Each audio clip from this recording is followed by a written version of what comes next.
2024 was a big year for Coronation, and I'm still processing. We crossed state lines and got a new studio. We released our first independent narrative podcast, and it topped the Apple charts. We made viral content for our clients that actually went viral, and we're making not just one, but 2 movies, a documentary and a narrative. It's been a whirlwind of a year, and today I have Bill Phillips, my business partner, to talk to you about this, and we're going to break it all down. It's the year-end wrap-up.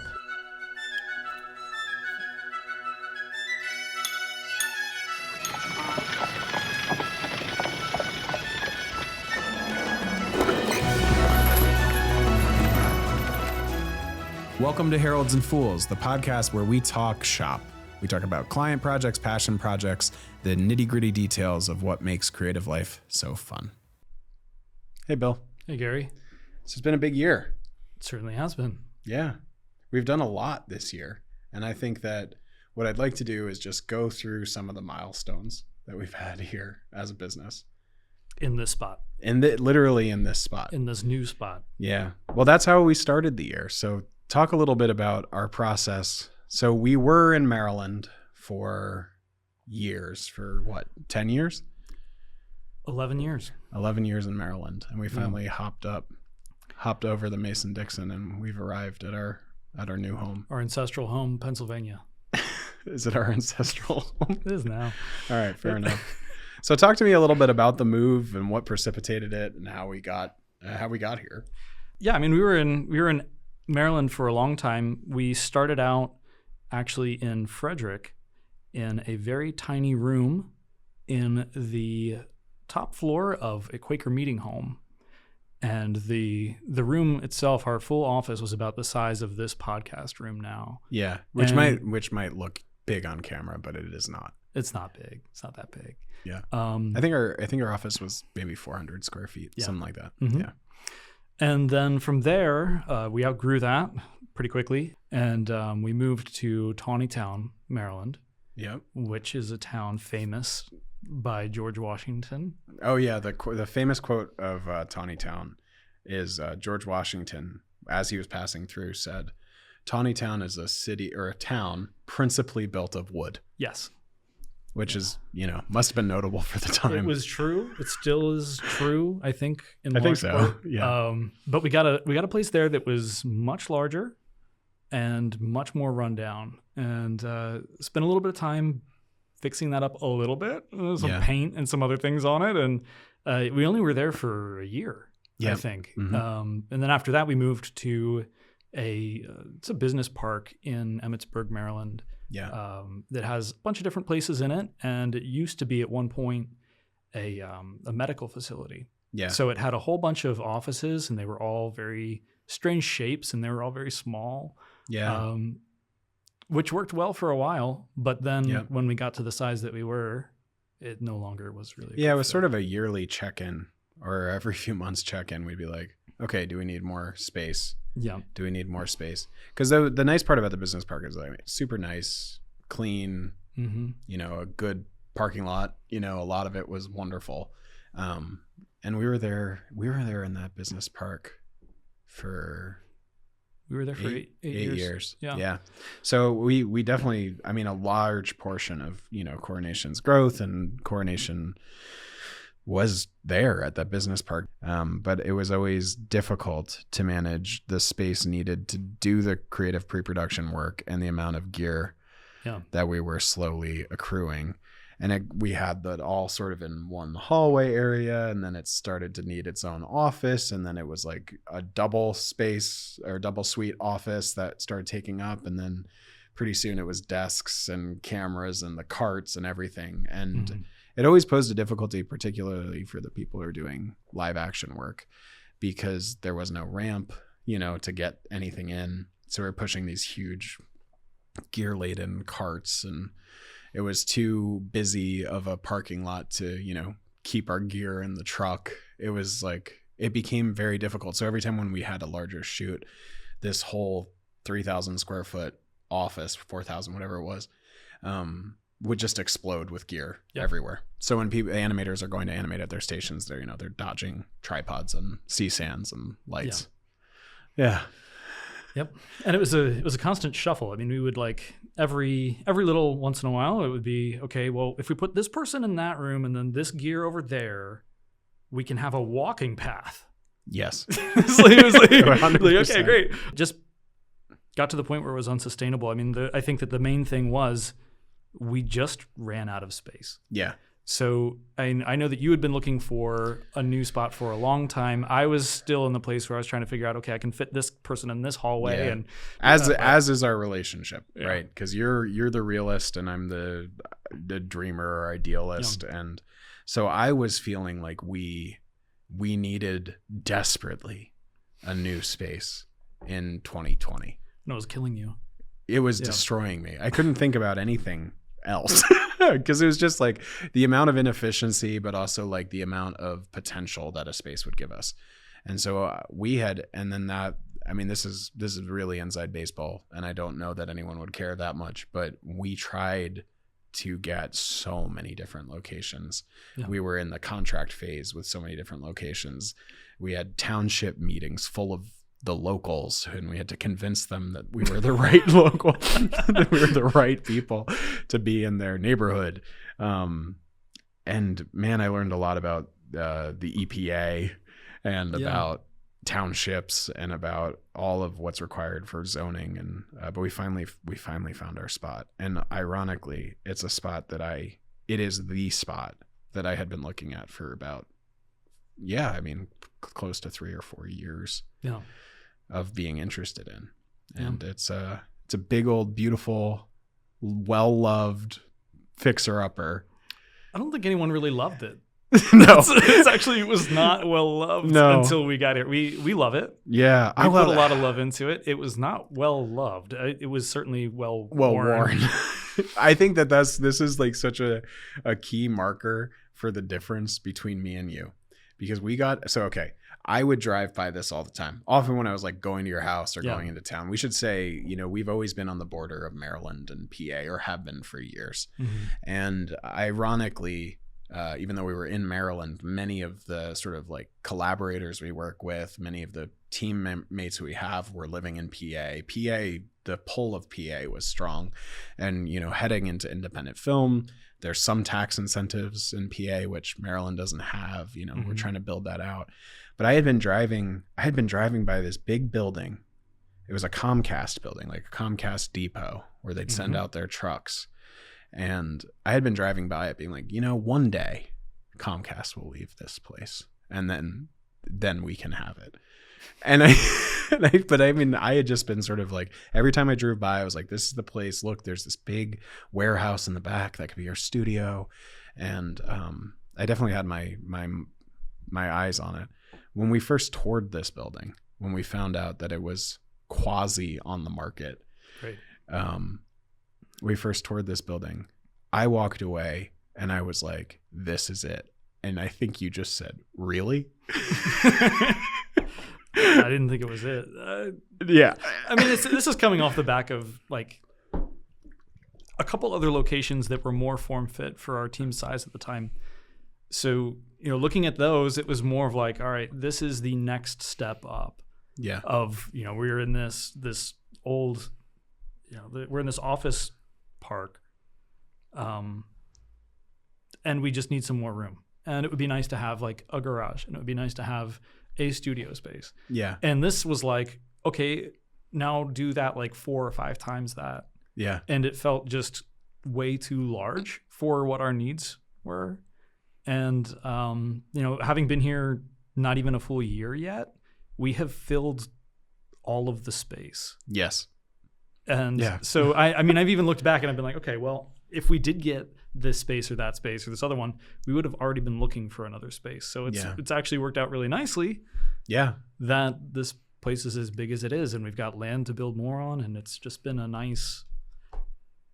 I mean, it took a lot of work to get it. It felt like we were all sardines, and now we're little fish swimming in a beautiful ocean. That's exactly right. We're packed together like sardines before. I mean, there was like a sigh of relief, I think, from like everybody when it was like, oh, I have space to walk. Yeah, you can put your arms out and not touch anybody. Yeah, exactly. Yeah. This space is very different. It's not just offices. It has multiple levels of office suite area. It has edit bays and all of that stuff we needed. It has a gear cage and a room for us to house all our gear safely.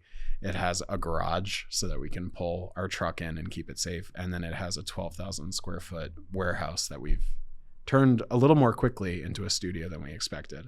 I mean, I think that before we came here, all we had was offices. That was it. It was like there was a front office and a side office and a back office and like a whole bunch of just little clusters of offices. There was no real common area. There was no real studio space or or garage or side rooms or any other kinds of stuff that you would want in an office space running a production company. Yeah. And moving here, there's twice as much office space. Yeah.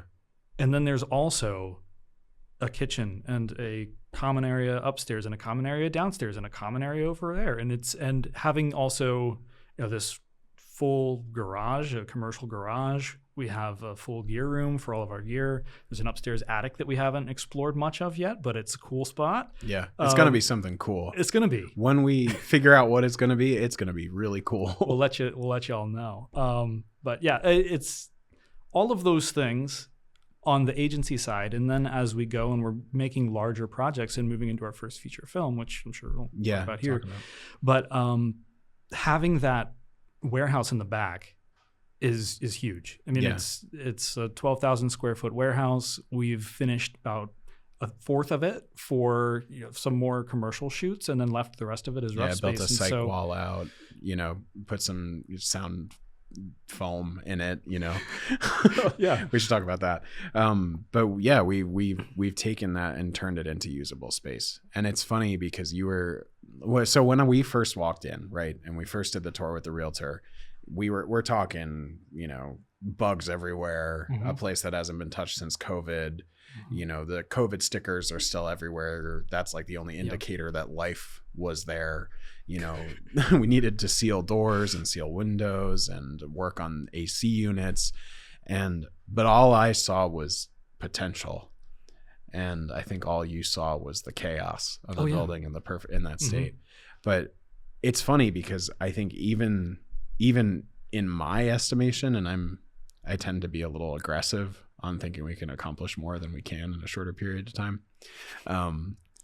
Even in my aggressive sort of dreams, we are not as far ahead as we actually are. Like, I did not expect us to, by the end of 2024, to put all the time we did into renovating it, building out all these new offices, getting the whole thing wired for the internet, with high data 10G rate stuff. I mean, 10G stuff. It was a Comcast building, so it was wired all over the place, but with old tech. Yeah.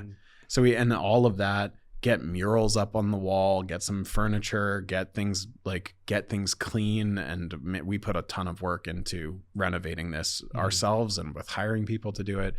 And then to have the psych wall and even part of the studio finished, and then have sort of like a working flow is a lot for this year. It was a lot. Yeah, it was a lot for this year. And I think that you get caught up in it too, because it's just like, it's fun. It's fun, and it's like you kind of have this idea of like, oh well, we're only gonna do this room. Yeah, like you're not. Yes, you're gonna do a lot more than that, because like you spend all this time in here, and also for the team too. It's so important. Like, space is important for a creative endeavor. You need room to be able to collaborate.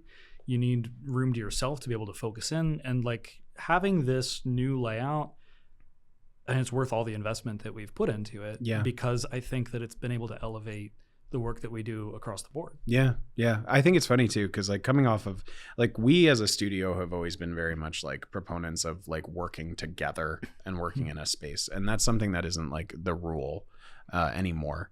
It's starting to return to the rule, but I think why I think that's so important, and what it facilitates is like, you can have people in the same room solving problems together, and junior people can see from people who've been working for a long time how they're solving problems. Right. And then just that natural osmosis of skill of being able to just like, look, I don't have to go and like send an email or do a Slack call or whatever.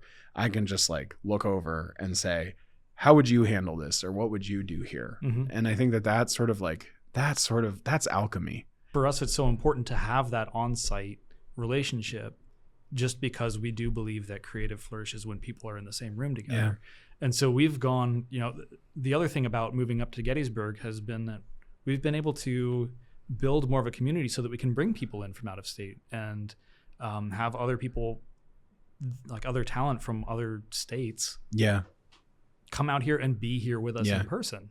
Let's talk a little bit about some of the big notable milestones beyond just our location of 2024. Do you have any that come to mind? Oh, I do. I certainly do. So, I mean, it's easy to talk about the building because it's so present. It's a physical thing. Yeah. Like we moved everybody up and we got all the trucks and we moved all the stuff. And that whole process was a lot of fun. But I mean, there's also a lot of growth that's happened with the company in the content that we've been producing. Yeah. So this year marked our first independent release of an audio drama called Firebreaker. It's been met with a lot of success. Yeah. We got it to top 15. Yeah, top 15 on the Narrative Podcast Apple charts. Yeah. Yeah. And I mean, it's had a lot of really positive feedback. A lot of people are writing in saying how much they enjoyed it. And really, I mean, it all started from something that we saw as something that we wanted to make for our boys, right? I mean, that's like that was kind of like the impetus for creating it. And then it grew and grew, and it grew too much, and then we scaled it back to an audio drama. So we do have plans for it to be a much larger piece, an animated feature or animated series.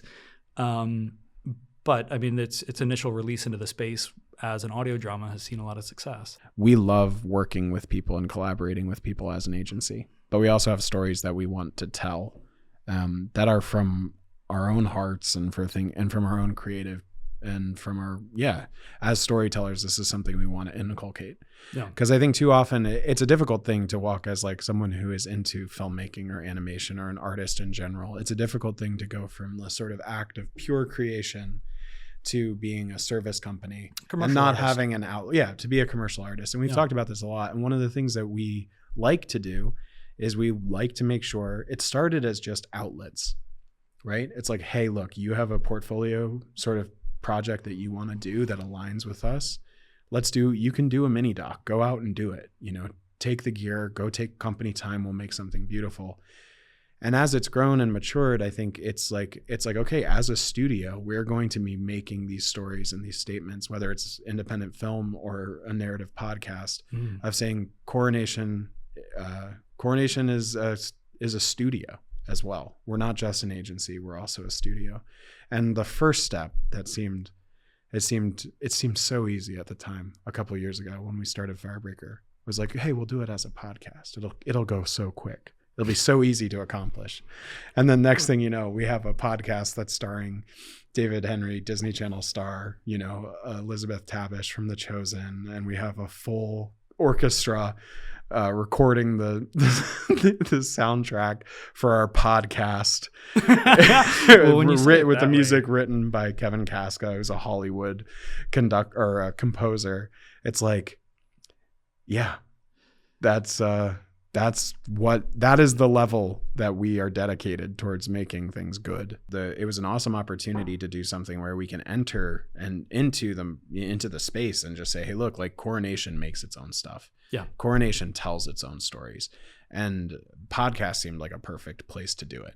Because it was like, hey, look, we want to tell this big, broad adventure story. We're going to fund it ourselves. So we're going to do it in a way where we can just test the waters and we can just see if it finds resonance with people. I had like one of the favorite notes that I got.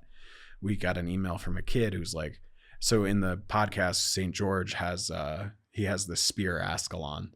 And so we got an email the other day that a kid emailed us and he's like, I just want to let you know I love Firebreaker, and I go out and I made Ascalon out of sticks and we're fighting in the backyard. And I was like, that is awesome. If I'm causing kids to have fights in the backyard with sticks, I think I've done something. You've done it. Yeah. And I mean, the thing too about the format of why we chose an audio drama as our first kind of foray into that independent space is that with an audio drama, you can blow the doors off of it. Yes. And make the top quality audio drama Yeah. at the same price that you could make, a really poor animated feature. Right. And this it is a podcast. Yeah. It's not like this. No. This is a podcast. That's a podcast. And we did break the top. We hit the top 15 on the narrative podcast charts, which is awesome. So the other thing that we did this year in kind of, it was in development alongside Firebreaker, was a full slate of other independent content.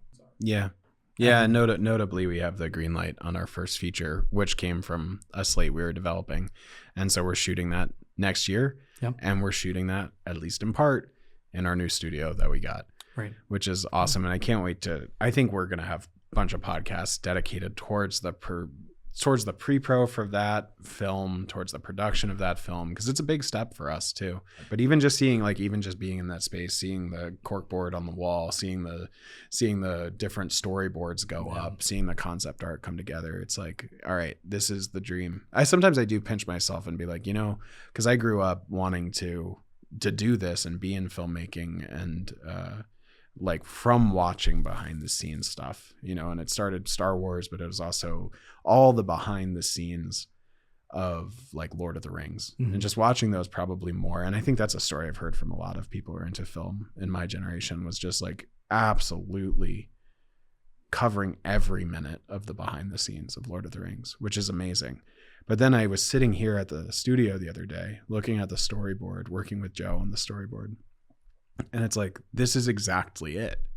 Like, this is exactly what the dream is of working on it. And having a space like this is awesome. We have our first feature documentary. That's a studio documentary that we have in production as well. Yeah, that's a project that our staff director, Christian, is heading up. It's about Filipino cuisine and Filipino culture. Yeah, for Christian, this was a project that started out as a short.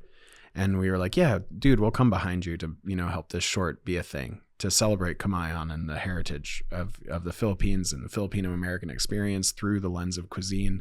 And then the deeper he got into it, the more experts he talked to, the more scholars he talked to, the more chefs he talked to. He's like, this is a feature. This is not a short. Yeah. And then we had a Kickstarter, which was successfully funded, and the thing is coming to life.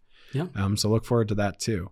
Yeah, we're about halfway through production on that. We've got a few more shoots that we want to do, and then we'll be moving into post for it, and should be launching sometime 2026, early 2026, I would say. Yeah. Another thing I want to talk to you about is Coronation. We love making our own stuff, but we also really love serving other organizations, coming alongside them, collaborating, and making things that are special for our clients. Do you have any favorite projects from 2024? So one of my favorite projects this year, I think, was the Bible in 10 Minutes for Ascension. Yeah. And what makes the Bible in 10 Minutes different from some of our other projects that we did this year is that it had a really big launch on YouTube. And it was available freely to anybody that wanted to watch it. It was also paired alongside the Bible in a Year with Father Mike Schmitz. And so it had a lot of initial traffic that then became the most viral video that Ascension has produced, Father Mike Schmitz has produced. Yeah. In their history. Yeah. And it's got 1 million views in 3 days. Yeah, it was great. Thousands of comments. I don't know. Yeah, it was great. It got a lot. And I think we should mention too, because like there are different types of video categories. It's not the easiest thing to get that number of views off of a 10-minute video explaining Bible history. Yeah. Like this isn't like a reel that's really fun and catchy. It actually is asking the viewer to lean in and take the time to do it. So I think that's what made that so special too. Was that it's not really a passive video at all. It's like asking you and you're to listen to the story and engage with it. Yeah. I mean, it's not a movie trailer. It's not like something that comes out and tries to be flashy and like follows all the trends of what's popular and just kind of rides that. It is something that's more thought provoking. Now, I think like a couple projects that come to mind for me this year with clients are Circus Tarsian. We did an awesome cell animated, like classic old school cell animation piece of a little sailor who has to get to shore. Another one that comes to mind is Hiwo. And Hiwo is this fun little device that is a faith-based story player, like audio player. And we actually have Firebreaker on the Hiwo. And so we were able to break in our new psych wall and have a bunch of kids come and play with this device. And we did some fun little animation tricks, like having a little girl riding a claymation Noah's Ark. It was a lot of fun. Another big part of this year was our team scaled, Right. which was the thing that it sort of, we knew it was happening. We were watching it happen. We needed new people to help us to work on the work that we're doing and to honestly, to elevate our work. And so we needed this space, and then the people came, and they came from all across the country. So our team size has just grown. It's just grown, and the talent has grown, and our capabilities have grown, and it's been really cool.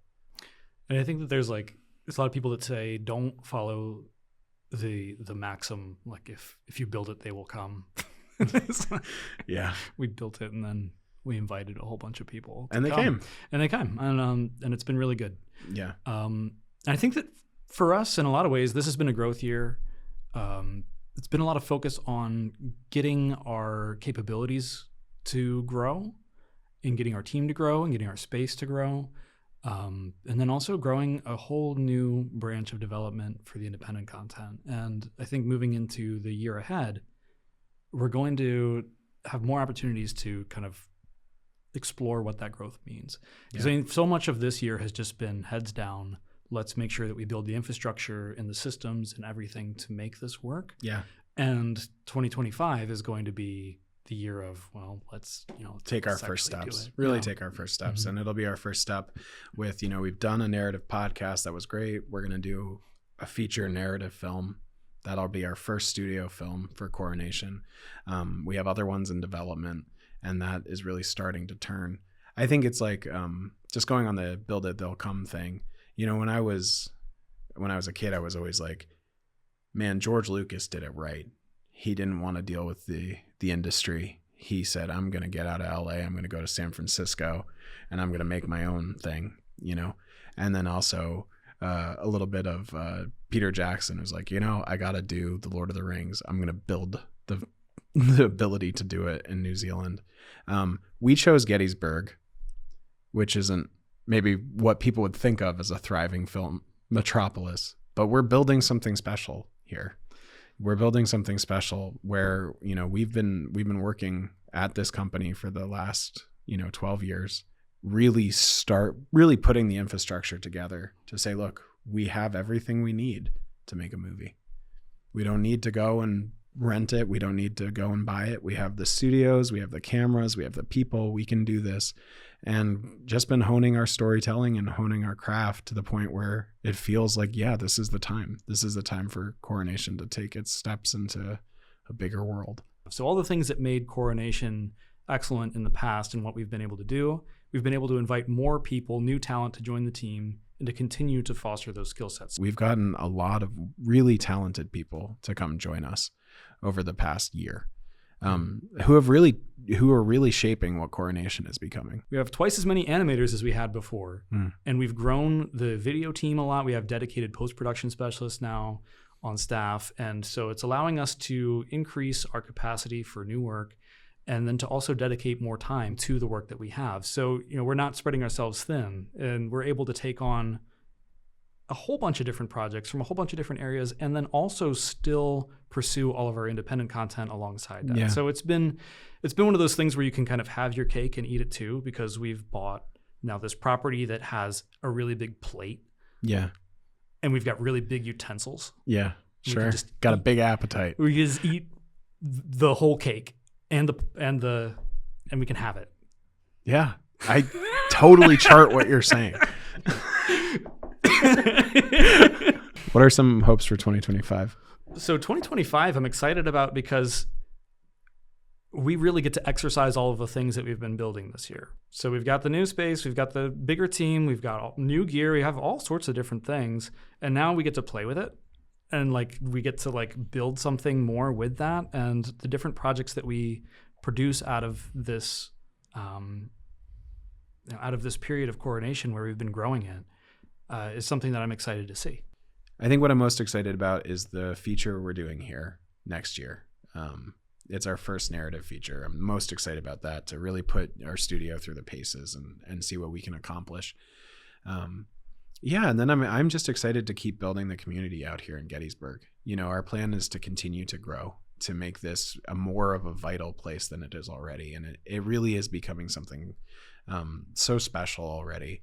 and to see that continue to blossom and grow, and to continue to work with more people in the agency or world, but also with our contractors and our friends of Coronation, and to really make some awesome art here. I think that's what I'm most excited about. It feels like this year was like sort of like we were charging all year, like, and now we're ready to like deploy. Yeah. Like our batteries are charged, we got what we need, and now we're ready to go create some stuff. It's Wally. Yeah, it's Wally. Because it's a little robot full of trash. Well, yeah, I'd say that's a lot. For 1 year. We checked off some good things. It's enough. It's enough. We did enough this year, but next year, maybe we'll do more than enough. If you're interested in more about...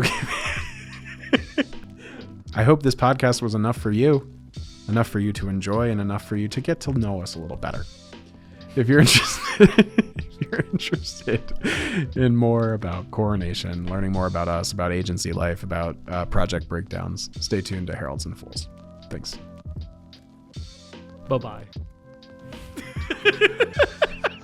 Yo.